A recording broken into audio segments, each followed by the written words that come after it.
Hey, Jam, are you ready to hear some questions? I'm ready to read some of them. I think you're probably gonna be the better person to That's answer true. them. Hey, Jam, are you ready to ask a chemist some questions? Yes, I am. Nice. Okay, I think these are going to be questions from our listeners about all things chemistry or not. Let's do it. All right.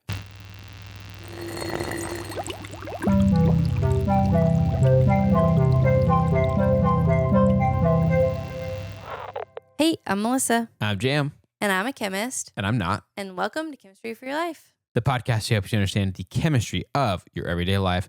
Bonus edition. Yay. Like Melissa said, these are questions from you all, and you get to ask a chemist something. And sometimes there's questions for me too, if it's not for a chemist, and just for a person. Because I'm one of those too. Yeah. I'm a person. That's true. You are a person. Yeah. LOL. Are you ready for the first one? I'm ready. This is from Christina G., one of our patrons. Nice. Hey, Christina, what up? Christina said, "Hi. I hope I'm not too late to ask a question." You're not. You're never too late. It's been bothering me for a few days, and I haven't been able to find an answer. When someone describes a smell as smelling like chemicals, which I think we've all heard that said, what are they smelling? What determines a chemically smell versus a natural smell?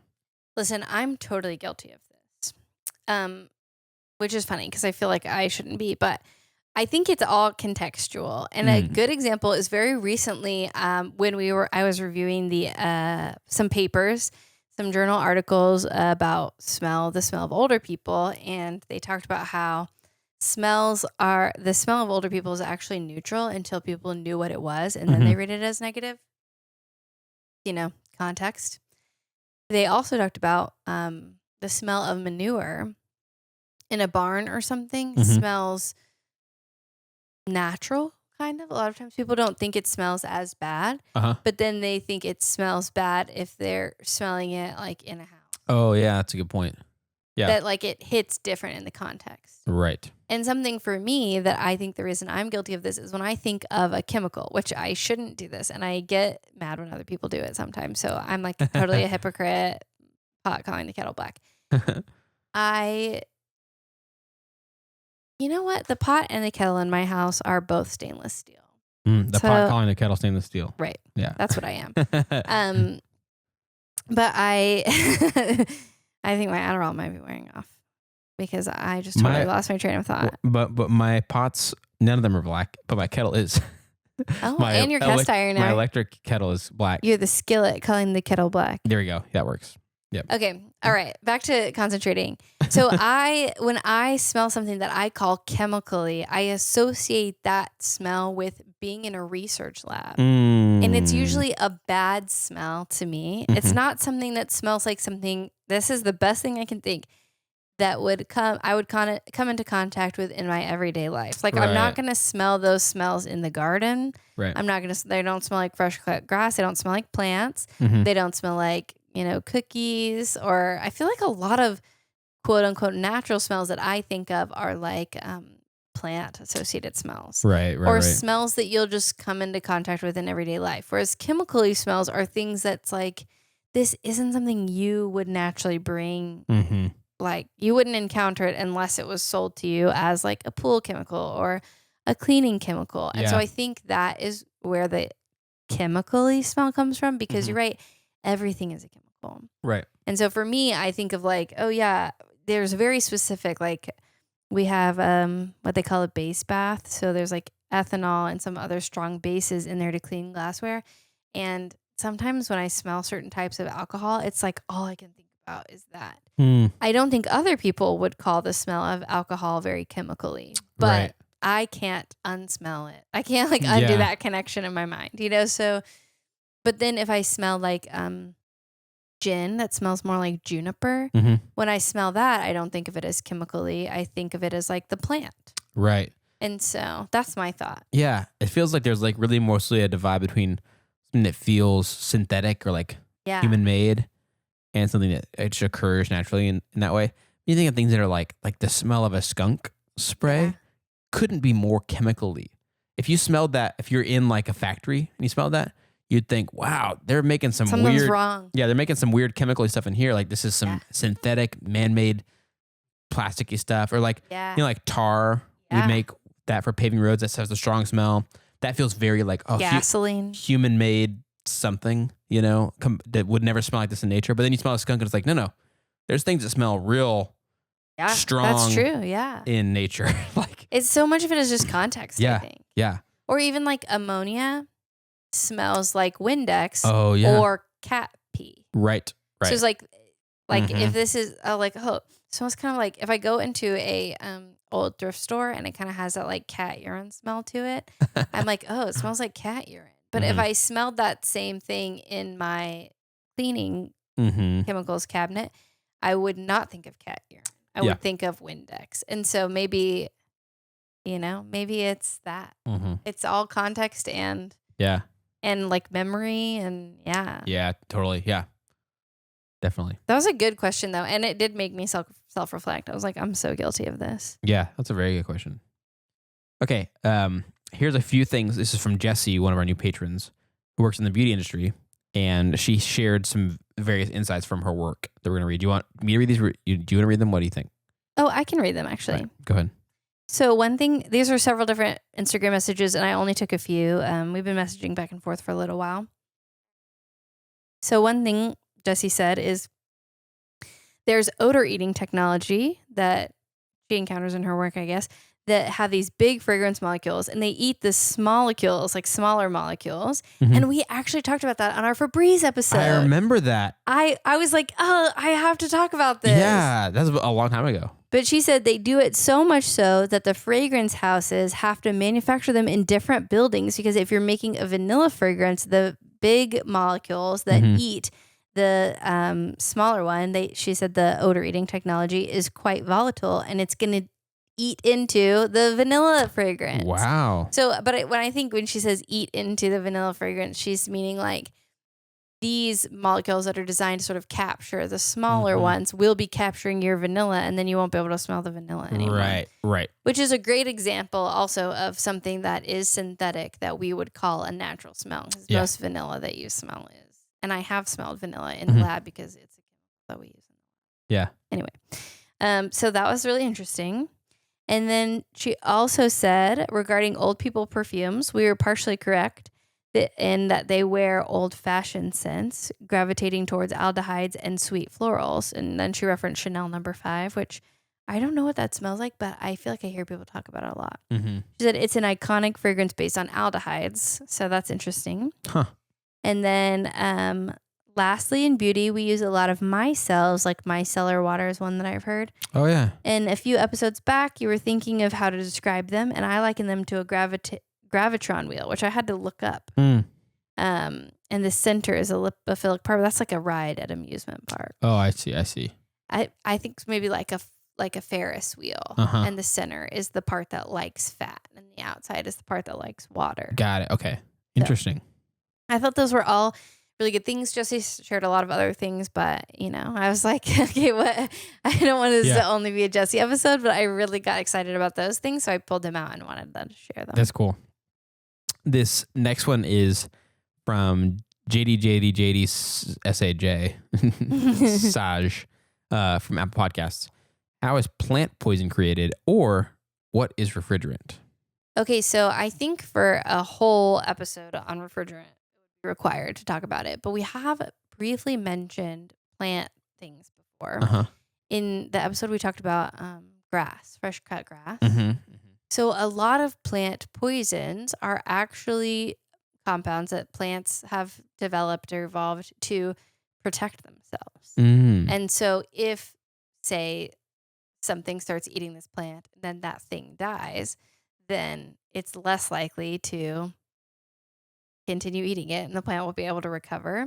Sometimes, like the volatile organic compounds that come from plants are warning signals to other plants, which get warning signals. But we talked about in fresh cut grass, it emits this scent that brings predators to the bugs that are eating the grass there, and which makes me wonder what happens when we cut our grass. What predators are we bringing? But so that scent sort of lets off some kind of protection in a lot of cases. And so I think a lot of things that end up being poisonous to us are actually plants' defense systems of some kind. Got it. Interesting.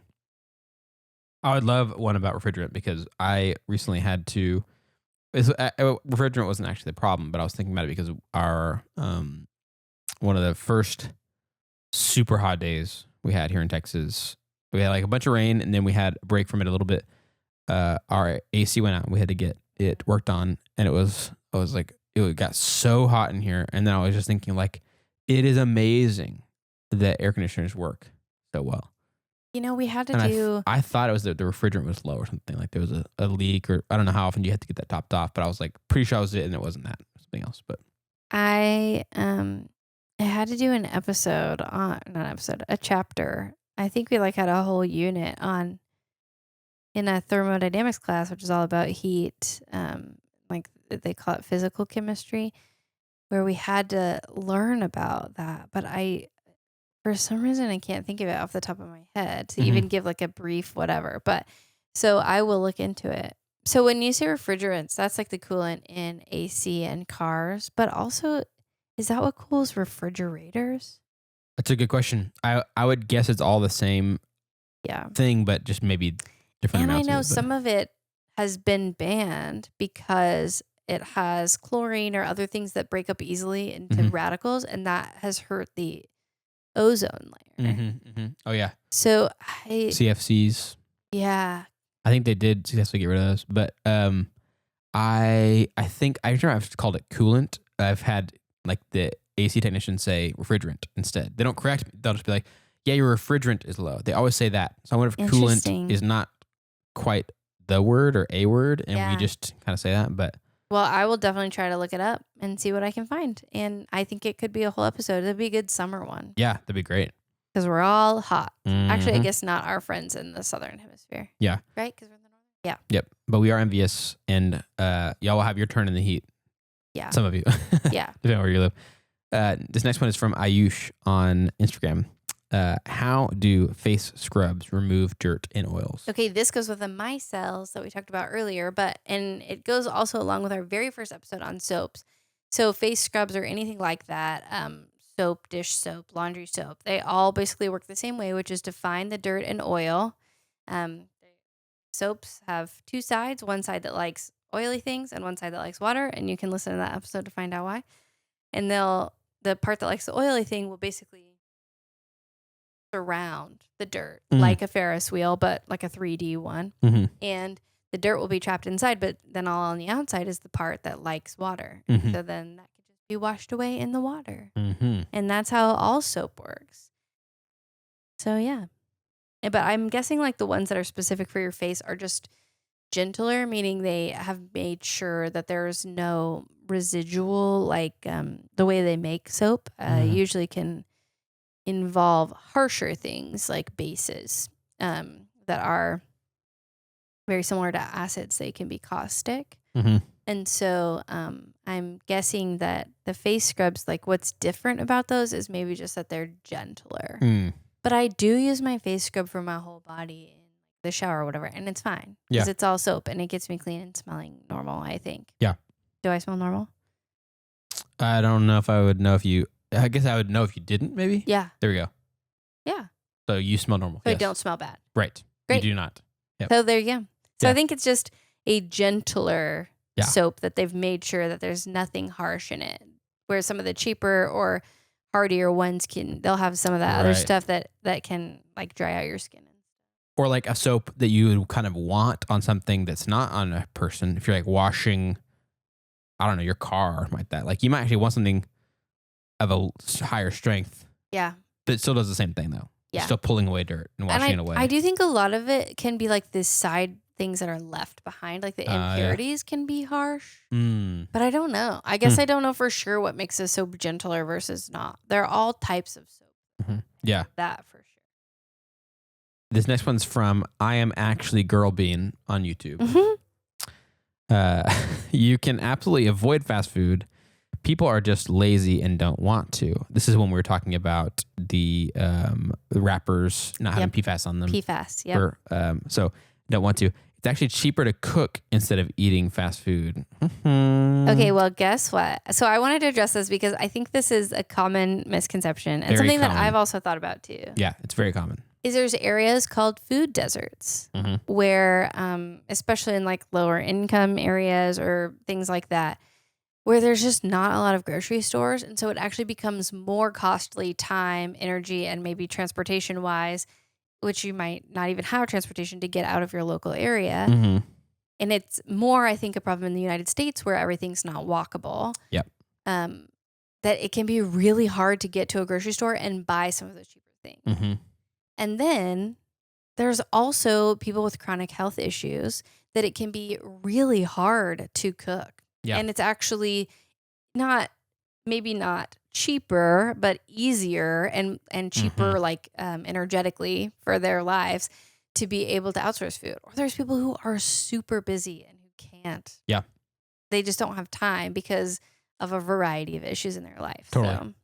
Yeah, and I think it's tough because if you just look at straight up numbers, that's true. Right. But yeah, making food at home has a cheaper cost per serving, but actually going and getting a bunch of groceries costs more if you're going to get like enough for a couple weeks. And so depending on what your income's like, if you get paid like on Friday, if you have a job that just like pays you weekly or something like that, or you get tips from that day, you have some dollars in your pocket, maybe not enough for like a whole grocery haul. And that's where the economics really help, is when you buy a lot of something and then you make a large amount of it, each serving is smaller. But if you don't have like just that kind of money that you just have a bunch of, then that's hard. And just getting one, dollar menu item from a fast food place is way cheaper. Yeah. When I used to wait tables, I would just get tips from that day. Yep. And if rent happened to be due or whatever, it's like all the tips went to that. So buying $4, it used to cost like $4.39 or something to get a meal from Whataburger, was way cheaper than going to the store and buying the ingredients. Even though the ingredients would have made me more food, I didn't have more money. This like sort of the poor tax is the idea that if you don't have the money to spend more up front, it can be harder. So I totally knew what that person meant. Yeah. And I think even sometimes I can fall into that way of thinking like, well, just avoid fast food. But it's really easy for me to think that now that my life has changed a lot. But there was a time that I really couldn't just avoid it. Yeah. And my parents didn't really teach me how to cook. So I wouldn't have known. And now there's a lot of resources, but like YouTube barely was existing when I was in college. Right. So. Yeah, it is kind of hard to imagine if that's not your reality, but there's so many people who'd be like, I don't have time to cook, or I don't have that kind of money to go get a bunch of groceries, or like, I mean, I know people who, if you are having to work and pick up your kids from school and help them with their homework, all that kind of stuff, having time for, especially if you're doing that alone and you don't have a partner, it's like having time to cook somewhere in that is just not a reality. You're like, you're going to drive through somewhere on the way home to get your kids fed and then get their homework done, get them to bed. It's just like, it's just hard. But when that's not your reality, it is very hard to be like, why do people keep doing that? This food's not good for them. And also the wrappers are coated in PFAS. That's not great. Shouldn't we avoid it? And it's like, totally. Yeah, totally. But not everybody can. Yeah. So I just wanted to talk about that some. I totally know where this person's coming from. Yep. But also there might be things that they hadn't thought about. Yeah. And it is funny because it's like one of those things where the ideal is of everyone agrees about it. Yeah. No one's just disagreeing about the ideal. Yeah. We look at the raw numbers. Who's buying these really easy, very highly processed fast foods the most? It's like always people who are poorer. Yeah. And the lower income groups. Not just people who just prefer it, because that's obviously a percentage. Yeah. But it's like such a high percentage of people who just are in that lower income bracket. Yeah. It's like there's got to be something to it, The and numbers even don't if lie. we're not talking about literally driving through, I mean, there was a while that both of our families lived off of Red Baron frozen pizzas, which were $3 for 3 at Kroger. Yeah. And they froze. So if you can't get to the grocery store very often, which when I didn't have a car, I couldn't. Yeah. I could freeze those and they would always be there. Highly processed, very convenient, affordable, cheap. Delicious. So much sugar. Now I don't really like the way they taste because I'm not used to that, but they tasted so good. I still love the way they taste, but I'm trying not to eat them. But my tastes have not changed. My choices have caught up with me. Okay. This next one's from Jeanette in on YouTube. I watched this already, and it was so helpful to take the solar eclipse glasses seriously. Also, I want to thank you both for my handwritten thank you note. Such a great surprise. Just love it and your podcast. So Jeanette's one of our patrons. Yes. So if you're a patron, we'll send you a thank you note. You might have to be patient because we don't get to meet together to record as often as we'd like, but I thought that was really sweet. And I also really benefited from that episode about the solar eclipse and really liked having my solar eclipse glasses. So. That was super cool. Yes. And it was one of those, like, I was really grateful that you were thinking ahead and like, oh, the eclipse is happening. We did the episode like 3 weeks before the eclipse. Yeah. That was like so perfect. Well, and so we like to sometimes just shout out people who leave us kind comments and kind reviews because they mean so much to us and we want y'all to know that we see them. And so we're sort of transitioning into that. Jeanette commented on the episode and she also commented on, being kind. So I'll read the next one from literally Nameless was their handle. Oh. Nameless and some numbers on YouTube. Nice. Said, "You're great. Keep up the good work. You earned a sub," which I thought was so sweet. Nice. It's like so short, such a sweet, like short, sweet comment to the point, and like also really encouraging. Builds us up. Thank you very much, Nameless. This next one's from Laura on Apple Podcasts. She said, "The best. How has it taken me so long to find this? It's exactly what I've been searching for. Easy listening and so informative." So that was really nice. Thanks, Laura. So we see those. We get reviews from all countries. They get emailed to us. So we have set that up. So if you leave a review, we'll see it. There's another one who, I think the refrigerant one, the question about that was a review. The plant poison, he left as a review, but it was a 5-star review. That was nice. Thank you. With this question. So. And it really helps because that helps people discover us. And if our podcast has been helpful for you and there's something you like about it, for other people who are looking for a podcast, ours might not be the one for them, but if you've written a review that kind of describes why it was helpful to you, that helps people know, oh, this might be what I want too. This helped me learn something or it was interesting or whatever. And so we appreciate that. I like reviewing stuff. I'm not as good as I used to be, but I used to be really good about doing Google Maps reviews because I always thought, I always thought like, oh, this will help the next person know if this is where they should go because I look at these when I'm trying to find a place to eat or a coffee place or whatever. So anyway, thank you guys for the kind words and for the encouragement and for helping other people know whether our show is for them or not. Yeah. Sweet. All right. Well, I think that's everything, right? Yep, that's everything. So y'all's questions, these are so great. Thank y'all for sending them. You can send us your questions, thoughts, feedback, corrections, anything like that, ideas at our website, chemforyourlife.com. That's chemforyourlife.com to share your thoughts and ideas with us. We'd love that. If you'd like to help us keep our show going and contribute to cover the cost of making it, like Jesse, and Jeanette, several people we mentioned in this episode, you can join our super cool Chem community of patrons on Patreon at patreon.com/chemforyourlife. Get cool perks, handwritten thank you note, behind the scenes stuff, ad-free episodes, bonus episodes, all that kind of stuff.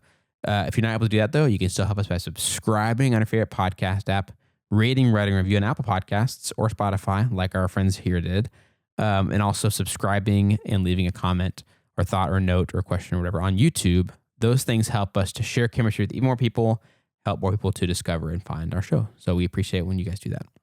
This episode of Chemistry for Your Life was created by us. Me, Melissa Collini, and him, Jam Robinson. He's our audio producer, makes everything sound so beautiful to your ears, and I'm your scientist. This episode was made possible by our financial supporters on Patreon, like we mentioned, and we want to shout them out to thank them for everything that they do. So those are Jesse R., Sierra L., John T., Avishai B., Bree M., Brian K., Carol R., Chris and Claire S., Chelsea B., Derek L., Elizabeth P., Emerson W., Hunter R., Jacob T., Christina G., Katrina H., Latila S. It's so fun that this list is so long now. Lynn S., Melissa P., Nicole C., Rachel R., Sarah M., Stephen B., Suzanne P., Timothy P., Venus R., Erica B., Colin R., and Jeanette N. Thank you all so much for everything you do to make Chemistry for Your Life accessible to more people. And we really appreciate you.